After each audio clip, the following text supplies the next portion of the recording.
Je vous pose une question. C'est quoi l'amour pour vous? L'amour, c'est quoi?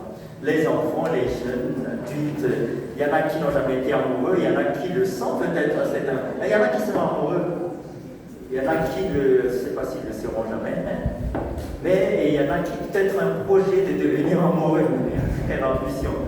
C'est quoi l'amour pour vous?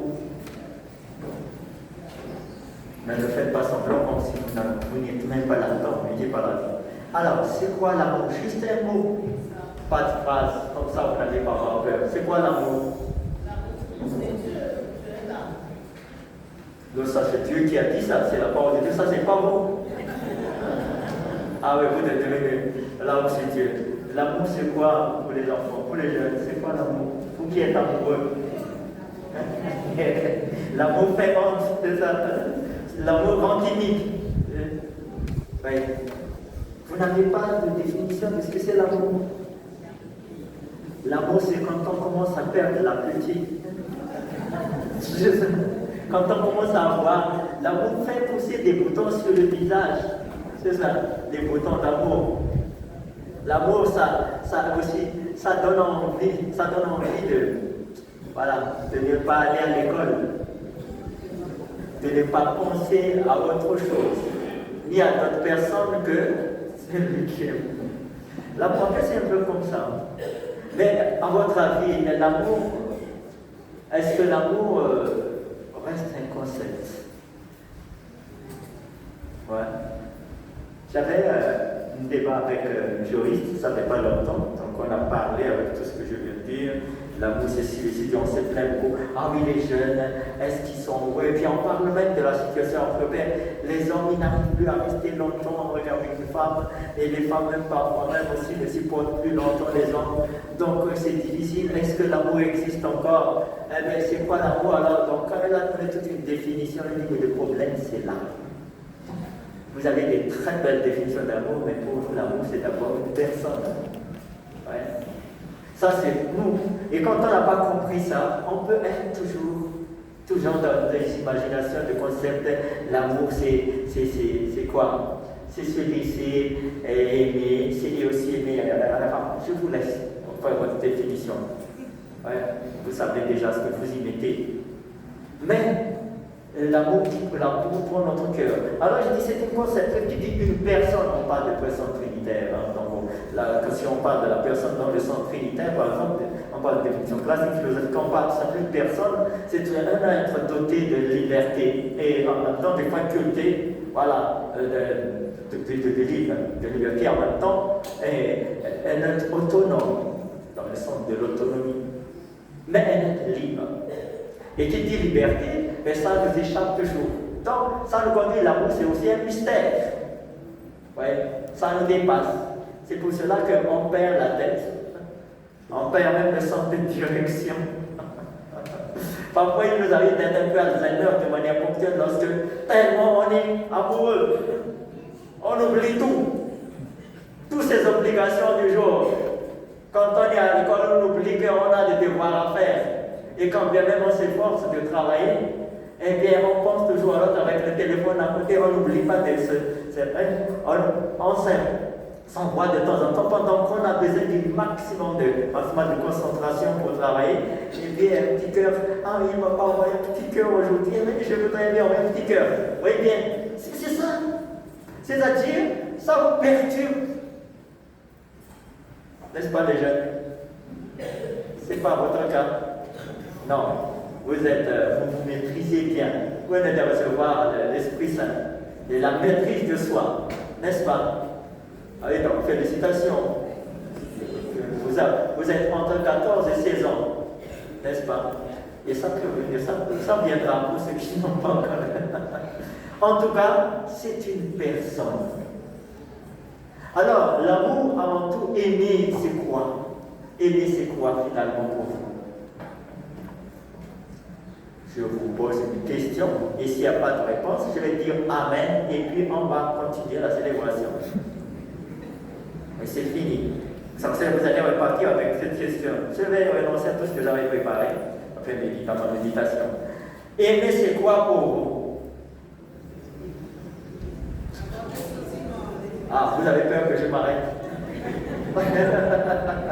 Avoir des sentiments.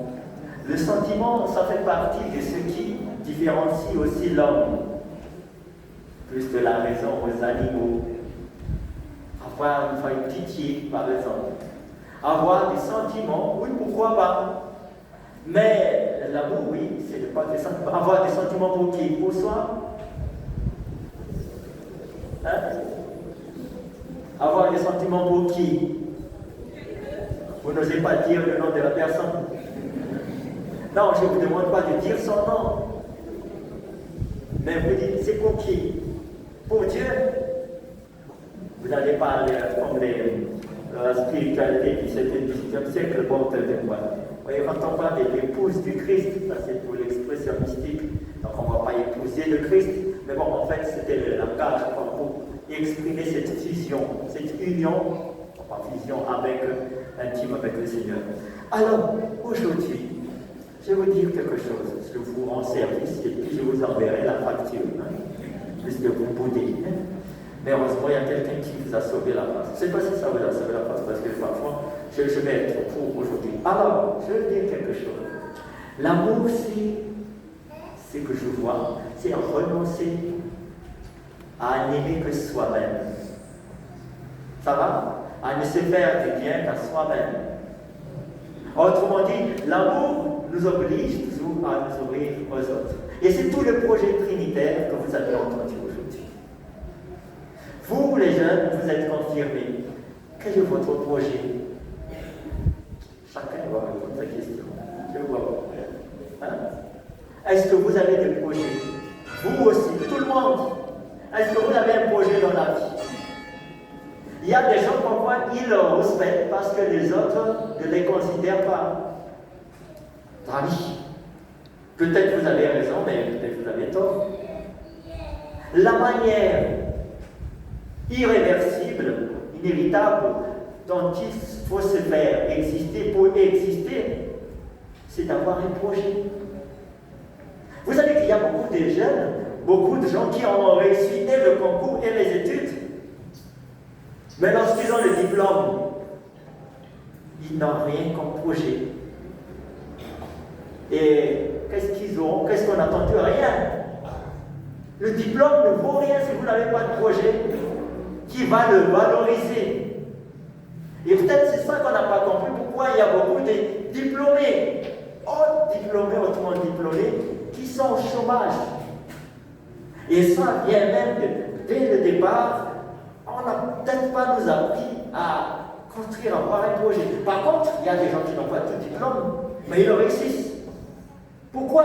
Parce qu'ils sont remplis de projets, même ils dorment avec. Oui. Donc, ça, peut-être, ça peut nous aider dans la vie, parce qu'il ne suffit pas d'avoir de la reconnaissance de la compétence, mais une compétence qui n'a pas de chance d'exister sur un projet ou à travers un projet n'a pas de valeur. Être confirmé, ça ne servira à rien si vous n'avez pas de projet avec. C'est pareil aussi pour toute autre chose dans la vie. L'Esprit Saint est là, mais il va faire quoi si vous ne voulez pas travailler avec lui? Rien.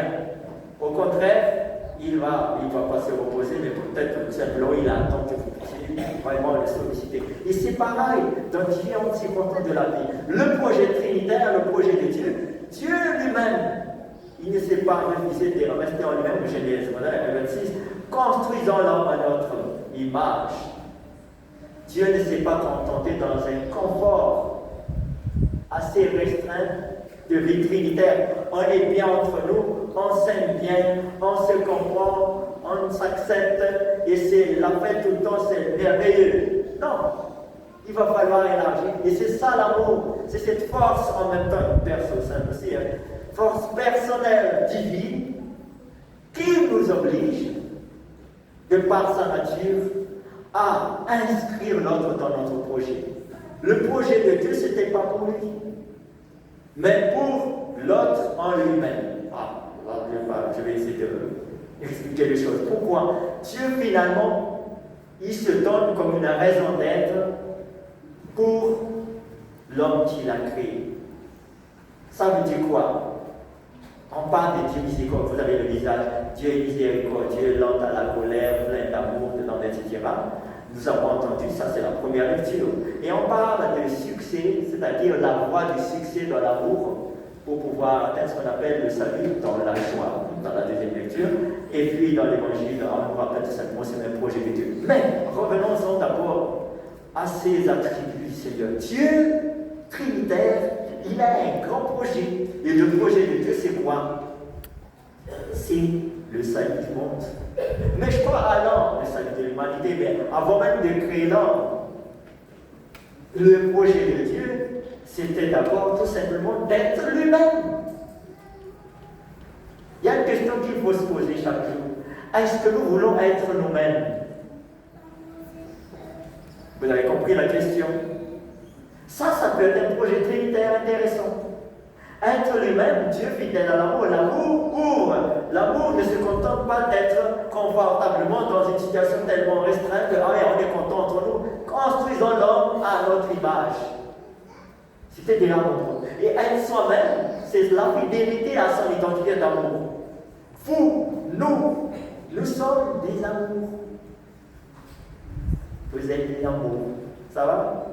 Au moins un petit peu, parce que ça ressemble à Dieu maintenant. Autre chose d'être amour, et autre chose d'être fidèle à cet amour-là, on est une autre. C'est comme histoire de projet. Alors, si votre projet est un projet d'amour, être ce que vous êtes, c'est pas pour rien qu'on nous rappelle chaque jour, à chaque fois qu'on reprend le caractère, devenez ce que vous recevez. Mais en réalité, devenez ce que vous êtes déjà. Et qu'est-ce que être soi-même? Est-ce qu'on a envie d'être soi-même? Je suis un garçon. Est-ce que j'ai envie d'être un garçon? Je suis une fille. Est-ce que j'ai envie d'être une fille? Est-ce que c'est mon projet d'être une fille ou j'ai un projet contraire? Parce que la société me propose autre chose. Dieu a inscrit au plus profond de mon âme, mon être, cette identité à son image. Il m'a créé amour par amour et pour l'amour. Est-ce que j'ai un projet d'amour? Est-ce que j'ai un projet de miséricorde? Vous êtes lent à la colère, n'est-ce pas? Vous êtes lent à la colère, vous êtes tendre. Quelle tendresse, quel amour que vous êtes. Vous êtes bon, n'est-ce pas? Non? Vous n'êtes pas bon. Ou bon ou pas bon. Alors, on va dire, c'est le général, il est bon, non, moi je suis bon. Alors, vous voyez, c'est ce projet-là qui doit vraiment définir notre situation. Donc, si vous n'avez aucun projet dans la vie, peut-être c'est pas donné à tout le monde. Restez au moins, soyez au moins sur le projet qui vous honore dans votre identité primordiale. On est garçon, donc on meurt fille. Non? Ou peut-être on meurt aussi avec les deux genres, garçon et fille. Mais d'où est venue toute cette idée-là, idéologique en quelque sorte? Là, on n'a pas réussi. Bien évidemment, il y a ce qu'on appelle la petite autre, mais quand je parle, est-ce que je veux? Là, je parle d'une volonté, d'une liberté, un choix délibéré qui renonce à ce qu'on est. Et après, on se plaint qu'on est malheureux. Ah oui. Parce qu'on a choisi un combat contre la nature, et comme on dit, la nature prend toujours. La nature aura toujours le dernier mot. Vous savez bien ça, c'est une chose qui m'amuse un petit peu, mais parfois c'est un peu décevant quand même, parce que vous voyez bien, il y a des maisons, vous avez des maisons hantées, on dit ça sur les films. Quand vous remontez à quelques années, même dans le film, mais on voit aussi en Martinique, et moi ici en Martinique, il suffit qu'il pleuve 2 semaines. En 2 semaines, ça sera la jungle, les herbes, ça pousse non pas possible. Et avec 1 an sans débroussaillage, vous allez plus rien. Vous allez retrouver l'impression d'être dans l'Amazonie, peut-être dans le périphérique. Mais en tout cas, C'est le combat de l'homme. On fait le jardinage, on fait, mais finalement, on est sans le savoir, on est en train de lutter contre la nature. Et lorsqu'à un moment donné, on sera vieux, on sera un petit peu vieille. C'est-à-dire, il n'y aura plus, on va vraiment donc on sera fatigué. Et quand on sera fatigué, on ne pourra plus s'opposer à la nature selon son rythme. Et qu'est-ce qu'on laisse? Et ça fait un peu dire parce que tous mes efforts pendant toute ma vie, c'est pour me faire plaisir, pour me faire du bien, pour pouvoir bien entretenir, et du coup, même si je ne veux pas vieillir, la nature me rappelle que tiens, tu sais, je suis en train de gagner sur toi. C'est aussi la vie. Mais avec l'amour, le contraire on rajeunit. Heureusement. Deuxième chose, on parle de la joie. La joie, si vous voulez bien dans la deuxième lecture, donc le contexte testamentaire aussi, le rapport à la joie dans l'Ancien Testament, c'est toujours qui dit joie, on parle de salut. Et quand on parle du salut, c'est parce qu'il y a quand même référence au prophète, régissez-vous Jérusalem et autres, on parle ici de libération. Et la libération, c'est par rapport au contexte d'esclavage. Voilà, c'était un peu de la punition classique. Que supportait le peuple d'Israël à chaque fois qu'ils étaient infidèles au Seigneur. Et la joie, on en dit pas ni joie, pas ni libération, pas ni. Donc il n'y a pas de joie, il n'y a pas de fête sans réussite. Mais il n'y a pas de réussite sans amour. Seuls ceux qui ont choisi de combattre, mener pour l'amour, qui pourront trinquer avec sûreté et sincérité leur propre victoire. Les hommes succès ne sont qu'éphémères, et peut-être ponctuels, et peut-être même illusoires. Parce que quand j'ai parlé de la contre-nature tout à l'heure, à un moment donné, on va devoir céder. Et le Seigneur dit, pour pouvoir être joyeuse dans la vie, pour pouvoir toujours trinquer notre victoire en toutes choses et en toutes circonstances, il va falloir consommer l'amour dans sa dimension ici de réconciliation. Réconcilier l'amour blessé. Il y a l'amour parfois aussi séparé.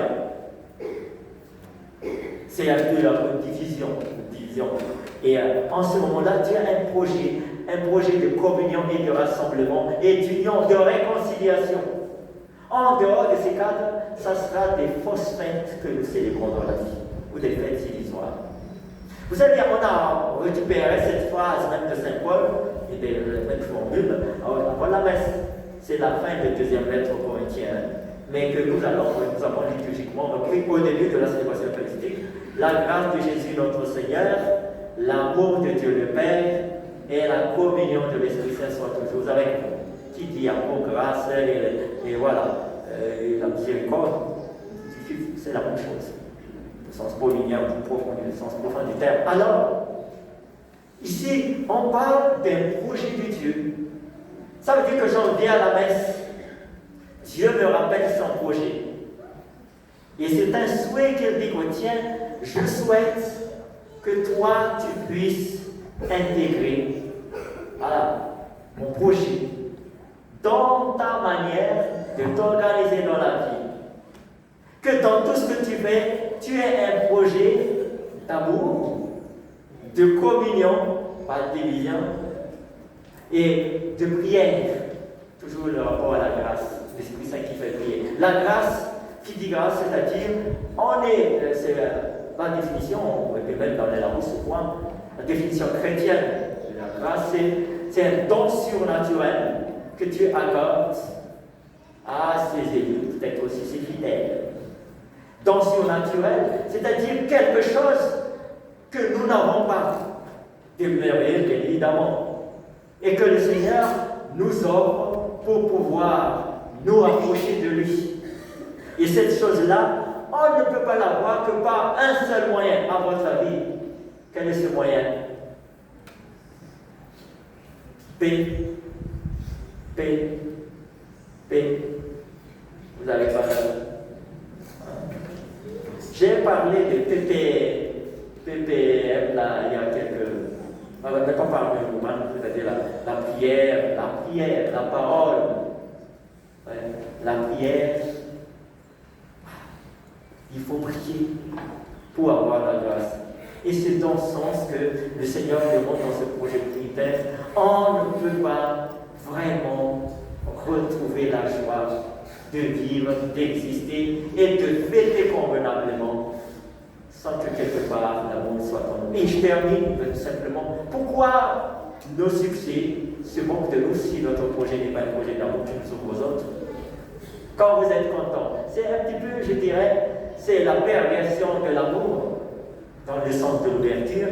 C'est l'ego. L'ego, ça peut être aussi une style forme d'amour, mais perverti. Quand on dit je m'aime, le problème. Qu'est-ce que vous mettez quand vous dites je m'aime? Je m'aime bien, tel que je suis, je m'accepte, etc. Et donc c'est tout, c'est fini. Et qu'est-ce que vous allez faire avec? Donc vous avez réussi votre vie, donc vous allez fêter. Fêter avec quoi? Et moi je vous propose de vous offrir les bouteilles de champagne. 5 bouteilles de champagne, vous allez fêter toute seule. Il va falloir tout boire. Et après ça va devenir froid. Donc la joie d'être ensemble, partagée, ça c'est ce que l'amour nous donne. De vivre plus largement.